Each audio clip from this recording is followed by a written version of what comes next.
Занга академи чадвараа хөгжүүл ирээдүгэ бүтээ. За Занга академитай хамтран суралцагчид зориулсан байгууллагын хөгжлийн хандлага удирдлагын загварын сэдвээр та бүхэнтэй нүүр тулан уулзж байгаадаа баяртай байна. Энэ сэдвийн хүрээнд би та бүхэнд аливаа байгууллага аль салбарт ажиллахаас үйл хамааран үйл ажиллагаанд баримтлах нийтлэг хэм хэмжээ зарчмаа тодорхойлж түүнийг хамт олноороо удирдлагаас аваад анхан шатны ажилтнууд дагаж мөрж ажиллахын байгууллагын үйл ажиллагаанд онцгой тус нэмэртэй байдаг. Энэ дээр би та бүхэнд дэлхийд хүлээн зөвшөөрөгдсөн загварууд болон манаас судлаач эрдэмтдээс төвшүүлж байгаа байгууллагын хөгжлийн удирдлагын загварын хэд хэдэн жишээг энд танилцуулахыг хүсэж байна.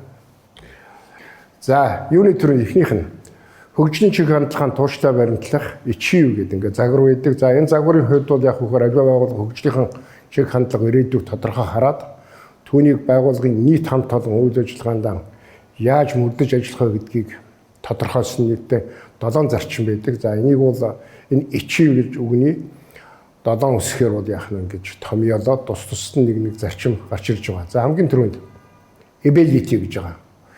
Ажиллах хүмүүсийн авьяас чадварыг тасралтгүй дэмжиж явах хэрэгтэй гэж. Тэгээ байгууллагын хөгжлийг мэдээж ажиллах хүчин түүний мэдлэг бар чадвар бол яах нь хөтлөн авч чаддаг учраас тухайн чиглэлээр ажилтан бүрийн байгууллагын хөгжилд шаардлагатай мэдлэг бар чадварыг дэмжих нь бол яах нь энэ зарчмын энэ загварын нэг үндсэн хэм хэмжээ юм. За хоёрт нь аливаа зүйл ил тодорхой байх гэж. Байгууллагад явагдаж байгаа үйл ажиллагаа тэр байгууллагын гадаад дотоод орчинд явагдаж байгаа ажлын гүйцэтгэл энэ зүйл анхдах их усүрээсээ бол нийт хүмүүст хэрэглэгч түншүүдэд болгон бусад талуудад бол яах нь тодорхой байх нь тэр байгууллагын гадаад орчин болгон дотоод орчиндоо ч гэсэн яах нь нэр хүндийг өсгөхөд чухал үүрэгтэй байдаг.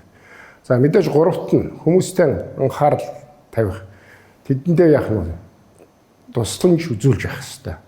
Байгууллагын хөгжлийн гол хүч нь хүмүүс учраас тэдний өөрийн хүсэл сонирхлыг байгууллагын хөгжлийн эрх ашигтай уялдуулж явах нь тэдэнд анхаарал халамж тавьж явах нь бол яг байгууллагын дээд шатны удирдлагын онцгой нэг үүрэг байдаг. За дөрөвтг нь санал санаачлагыг дэмжих гэж. За энэ бол байгууллагын хөгжилтэй уялдуулан санал болгож байгаа ажил үйлчлэгээ бүтээгдэхүүн яаж тасралтгүй сайжруул дээшлэх вэ гэдэг бол хүмүүсээс гарсан санал санаачлага дээр тулгуурлаж байдаг. Тэгэхээр үүнийг бол яах нь урамшуулах, хөхүүлэх, дэмжих гэдэг бол энэ хөгжлийн чиг хандлага тодорхойлох загварын 4 дахь зарчим байна.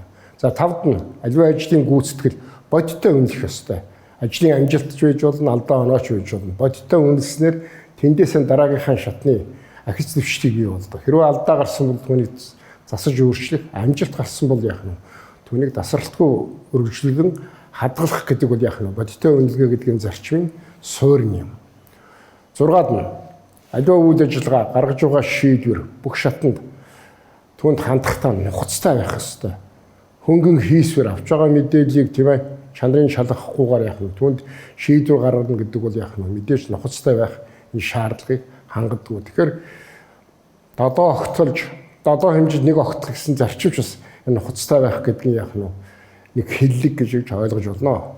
За хамгийн сүүлийнх нь тухайн байгууллага үйл ажиллагаанд дагаж мөрдөх нэг нийтлэг зарчим бол гадаад орчныхаа өөрчлөлт нь уян хатан зохицож ажиллах.